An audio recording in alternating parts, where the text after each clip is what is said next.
हिरण्यकशिपु की तपस्या और ब्रह्मा से वरदान पाकर उसका अत्याचार, नृसिंह द्वारा उसका वध और प्रहलाद को राज्य प्राप्ति।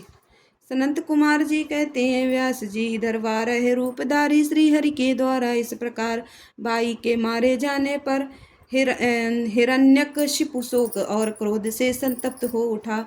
श्रीहरि के साथ वैर करना तो उसे रुचता ही था, अतः उसने संहार प्रेमी वीर असुरों को प्रजा का विनाश करने के लिए आज्ञा दे दी।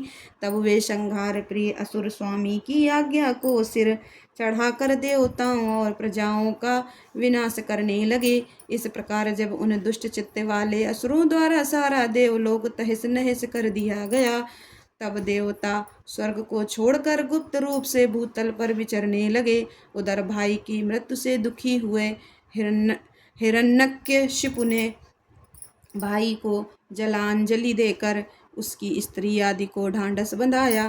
तत्पश्चात उस दैत्यराज ने अपने लिए विचार किया कि मैं अजय अजर और अमर हो जाऊं, मेरा ही एक छत्र साम्राज्य रहे और मेरा प्रतिद्वंदी कोई न रह जाए। यूं धारण बनाकर वह मंदराचल पर गया और वहां एक गुफा में अत्यंत घोर तपस्या करने लगा।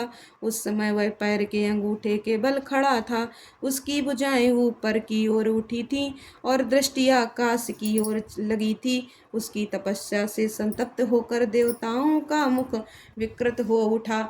वे स्वर्ग को छोड़कर ब्रह्मलोक में जा पहुँचे और उन्होंने ब्रह्मा से अपना दुखड़ा कह सुनाया। व्यास जी, उन देवताओं के इस प्रकार कहने पर शंभु, ब्रह्मा, भृगु, दक्ष आदि के साथ उस दैत्येश्वर के आश्रम पर गए। तब उसने अपने तप से संपूर्ण लोकों को संतप्त कर दिया था। उसे हिरण्यकशिपु ने वर देने के लिए आए हुए पद्योनी ब्रह्मा को अपने सामने उपस्थित देखा। उधर पितामह ने भी उससे कहा, वर मांग। तब जिसकी बुद्धि मोहित नहीं हुई थी, उस असुर ने विधाता की उस मधुर वाणी को सुनकर इस प्रकार कहा। हिरण्यकशिपु बोला, मैं ऐश्वर्यशाली प्रजापति पितामह, मैं चाहता हूँ कि स्वर्ग में, भूतल पर, दिन में, रात में, ऊपर अथवा नीचे कहीं भी शस्त्र अस्त्र पास वज्र शुष्क वृक्ष पर्वत जल अग्नि के रूप में शत्रु के प्रहार से देवता दैत्य मुनि सिद्ध किंग बहुना आप द्वारा रचे हुए जीवों के हाथों मुझे कभी भी मृत्यु का भय ना हो। सनंत कुमार जी कहते हैं, मुने हिरण्यकशिपु के वैसे वचन सुनकर पद्योनी ब्रह्मा के मन में दया का भाव जागृत हो उठा। उन्होंने मन ही मन विष्णु को प्रणाम करके उसे कहा, दैत्येंद्र, मैं तुझ पर प्रसन्न हूँ, अतः तुझे सारी वस्तुएं प्राप्त होंगी। तूने 96,000 वर्षों तक तप किया है, अब तेरी कामना पूर्ण हो चुकी है, अतः तप से विरत होकर उठ और दानवों के राज्य का उपभोग कर।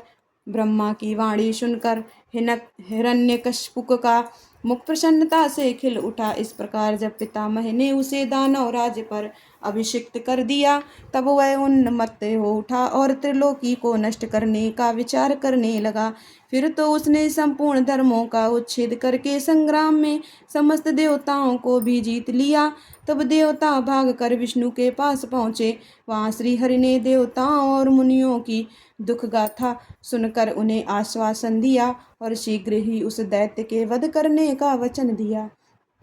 तब देवता अपने स्थान को लौट गए। तदनंतर महात्मा विष्णु ने ऐसा रूप धारण किया जो आधा सिंह और आधा मनुष्य का था। वह अत्यंत भयंकर तथा विकराल दिख रहा था। उसका मुख खूब फैला हुआ था, नासिका बड़ी सुंदर थी और नख तीखे थे, गर्दन पर जटाएं लहरा रही थीं, दाढ़े ही आयुध थे। उससे करोड़ों सूर्यों के समान प्रभा छिटक रही थी और उसका प्रभाव प्रलयकालीन अग्नि के सदृश तथा अधिक कहा जाए वह रूप जगन्मय था। इसी रूप से वे भगवान भास्कर के अस्ताचल की शरण लेने पर असुरों को नगरी में प्रविष्ट हुए। उन्हें अतुल प्रभावशाली नरसिंह को देखकर सभी दैत्य एक साथ उन पर टूट पड़े।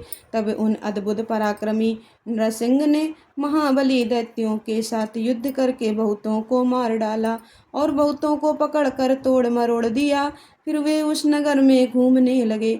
तब उन सर्वमय सिंह को देखकर दैत्यराज के पुत्र प्रहलाद ने राजा से कहा, यह मृगेंद्र तो जगन्मय दिख रहा है, यह यहाँ किस लिए आया है?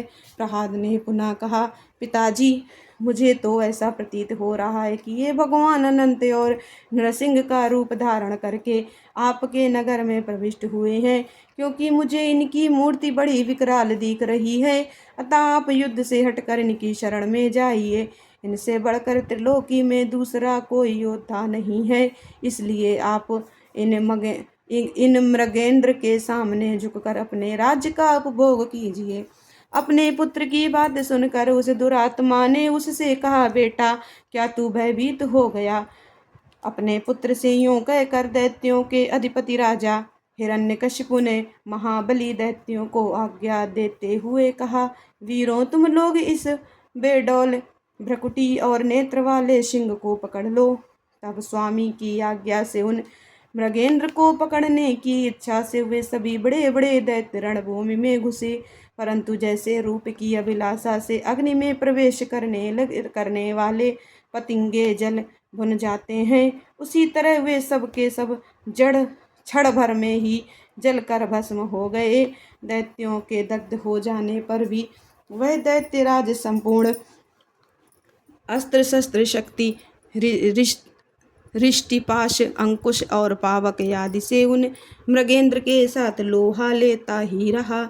इस प्रकार बहुत काल तक भयानक युद्ध हुआ।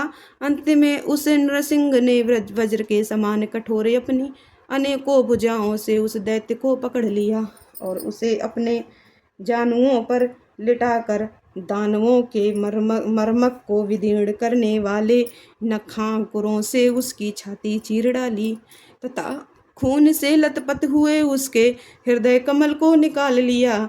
फिर तो उसी क्षण उसके प्राण पखेरु उड़ गए। तब भगवान नरसिंह ने बारंबार के आघात से जिसके सारे अंग चूर चूर हो गए थे, उस काष्ठभूत दैत्य को छोड़ दिया। उस समय उस देव शत्रु के मारे जाने पर उन्हें बड़ी प्रसन्नता हुई। उसी अवसर पर प्रहलाद ने आकर उनके चरणों में सिर झुकाया। तब अद्भुत पराक्रमी विष्णु ने प्रहलाद को बुलाकर उनके दैत्यों के राज्य पर अभिषिक्त कर दिया और स्वयं अतर्कित गति को प्राप्त हो गए, अर्थात अंतर्धान हो गए। तदनंतर पितामह आदि समस्त सुरेश्वर परम प्रसन्न हो अपना कार्य सिद्ध करने वाले पूजनीय भगवान विष्णु को उसी दिशा में प्रणाम करके अपने अपने धाम को चले गए। विप्रवर प्रसंगवश मैंने रुद्र से अंधक की उत्पत्ति, वराह से हिरण्याक्ष की मृत्यु, नरसिंह के हाथों उसके भाई का विनाश और प्रहलाद की रक्षा, राज्य प्राप्ति का वर्णन दिया। द्विज श्रेष्ठ, अब मैं शिव की कृपा से प्राप्त हुए अंधक के प्रभाव का, शंकर जी के साथ उसके युद्ध का और पीछे जिस प्रकार उसे महेश के गणाध्यक्ष पद की प्राप्ति हुई, उस कथा का वर्णन करता हूँ, सुनो।